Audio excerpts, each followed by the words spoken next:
था, उनको भी वहां से बोरिया बस्तर लेके वापस जाना पड़ा। ऐसा लग रहा है कि अफगानिस्तान में तालिबान के खूनी साम्राज्य की तस्वीरें देखकर महबूबा मुफ्ती के मन में खुशी के लड्डू फूट रहे हैं। कहीं वो तालिबान को अपना आइडल तो नहीं मानने लगी हैं?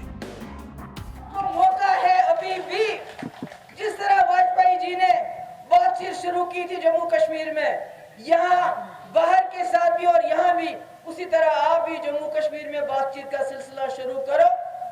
और जो आपने लूटा है गैर कानूनी तरीके से, गैर आईनी तरीके से, जो जम्मू कश्मीर का तशक्कुस आपने खराब कर दिया, जो जम्मू कश्मीर के टुकड़े टुकड़े कर दिए, इस गलती को सुधारो, नहीं तो बहुत देर हो जाएगी। तो महबूबा मुफ्ती आखिर कहना क्या चाहती हैं? कहीं वो कश्मीर में कोई तालिबानी मॉडल लॉन्च करने की तैयारी में तो नहीं जुट गई हैं, जिसे वो सीधे सीधे कहने से बच रही हैं? हुकूमत अभी आ गई अफगानिस्तान पर, तो उसका क्या असर पड़ेगा कश्मीर के पॉलिटिकल सिनेरियो पे? आप क्या पूछ रहे थे? मैम चलिए दूसरा सवाल ही पूछ लेते हैं। तो बताइए महबूबा जी, भारत सरकार को तालिबान के साथ क्या करना चाहिए? और तालिबान के लिए कोई सलाह हो तो वो भी बता दीजिए। मैं तो अपील करूंगी हिंदुस्तान की जो गवर्नमेंट ऑफ इंडिया है उनको भी, और जो पार जो तालिबान है उनको भी मैं कहूंगी, क्योंकि पूरी दुनिया उनको देख रही है इस वक्त तालिबान को, कि वो कोई ऐसी हरकत ना करे जिसकी वजह से पूरी दुनिया के लोग उनके खिलाफ हो जाएं। महबूबा जी, अफगानिस्तान में फंसे भारतीयों की फिक्र करने की आपको कोई जरूरत नहीं है। उनकी जिम्मेदारी भारत सरकार उठा रही है। बस आप तो ये फिक्र कीजिए कि तालिबान आपकी सलाह मानकर थोड़ी इंसानियत बरते, वरना पीएम मोदी की बात सही साबित होने में ज्यादा टाइम लगेगा नहीं। जो तोड़ने वाली शक्तियां हैं, जो आतंक के बलबूते साम्राज्य खड़ा करने वाली सोच है, वो किसी कालखंड में कुछ समय के लिए भले हावी हो जाए, लेकिन उसका अस्तित्व कभी स्थायी नहीं होता। वो ज्यादा दिनों तक मानवता को दबाकर नहीं रख सकती।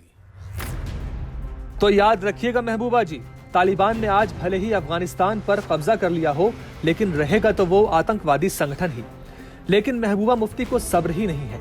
उनकी बातों से ऐसा लग रहा है जैसे तालिबान ने अमेरिका को अफगानिस्तान से बाहर कर दिया, वो भी वैसा ही कुछ कश्मीर में कर देंगी। ये जो मुल्क है हिंदुस्तान, ये एक आइडिया है, ये एक कई मजहबों का, कई डाइवर्सिटीज का, एथनिसिटीज का एक जमावड़ा है। तो कांग्रेस ने इस मुल्क को बचा के रखा, समेट के रखा। उनमें भी कोई गलतियां हुई होंगी, और अब जो हो रहा है पिछले 5-7 साल से जो हिंदुस्तान में हो रहा है, कि लगता है ऐसा कि बीजेपी इस मुल्क को टुकड़े टुकड़े करना चाहती है, हिंदू मुस्लिम के मजहब के ऊपर लोगों को डिवाइड करना चाहती है। तो मेरा ये कहना है कि अगर बीजेपी होश के नाखून नहीं लेती, अगर वो ये नहीं समझती कि वो इस मुल्क के साथ क्या कर रहे हैं, इतने खूबसूरत मुल्क के साथ, इसको कितने कैसे वो टुकड़ों टुकड़ों में बांटने की कोशिश कर रहे हैं, तो आगे बहुत। महबूबा मुफ्ती किसी बहुत बड़ी गलतफहमी में हैं। भारत एक ताकतवर देश है और हमारे देश के प्रधानमंत्री नरेंद्र मोदी हैं। यहाँ तालिबानी हो, अलकायदा हो, लश्कर हो, जैश हो, हिजबुल हो, जो देश के खिलाफ, जो भारत की एकता और अखंडता के खिलाफ षड्यंत्र करेगा, जो देश के खिलाफ साजिश करेगा, उसे मलिया मेट करके रख दिया जाएगा। हमारे देश के प्रधानमंत्री नरेंद्र मोदी हैं, कोई जो बाइडेन भारत के प्रधानमंत्री नहीं है कि यहाँ तालिबान आएगा और अमेरिका की तरह भारत अफगानिस्तान छोड़ देगा। मिट्टी में मिला के रख देंगे उन सभी ताकतों को जो भारत देश की एकता और अखंडता को चैलेंज करेंगे। धारा 370 का खात्मा हुए 2 साल से ज्यादा का वक्त बीत चुका है, लेकिन महबूबा मुफ्ती के सिर से उसका हैंगओवर उतरने का नाम ही नहीं ले रहा। कभी उन्हें पाकिस्तान से उम्मीद की किरण नजर आती है तो कभी चीन से। और महबूबा मुफ्ती ने तो हद ही कर दी, वो कश्मीर को तालिबान का उदाहरण देकर भड़का रही हैं। सफर करने के लिए ज्यादा हिम्मत की जरूरत होती है। जो गांधी जी कहते थे कि नॉन वायलेंस के लिए ज्यादा हिम्मत होनी चाहिए, पत्थर उठाने के लिए हिम्मत की जरूरत नहीं है। बंदूक उठाने के लिए चाहे वो आपका बंदूक कभी में ये यहाँ का बंदूक हो नौजवान के हाथ में, उसके लिए हिम्मत चाहिए सब्र के लिए, हिम्मत चाहिए बर्दाश्त के लिए, जो भी जम्मू कश्मीर के लोग बर्दाश्त कर रहे हैं। मगर जिस वक्त ये बर्दाश्त का बांध टूट जाएगा तो तब आप ही नहीं रहोगे, मिट जाओगे। सबको पता है कि महबूबा मुफ्ती को धारा 370 से सजा कश्मीर चाहिए, जिसमें वो अपनी सियासत के बीज दोबारा बो सके।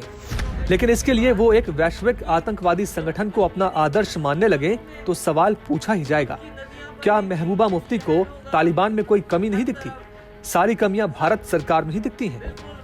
जम्मू में सुनील जी भट्ट के साथ अशरफ वानी, कुलगाम, आज तक।